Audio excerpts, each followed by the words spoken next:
ॐ कर्पूरगौरं करुणावतारं संसारसारं भुजगेन्द्रहारं सदा वसन्तं हृदयारविन्दे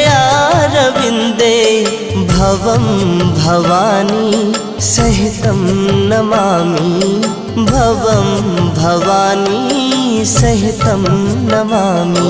ॐ कर्पूरगौरं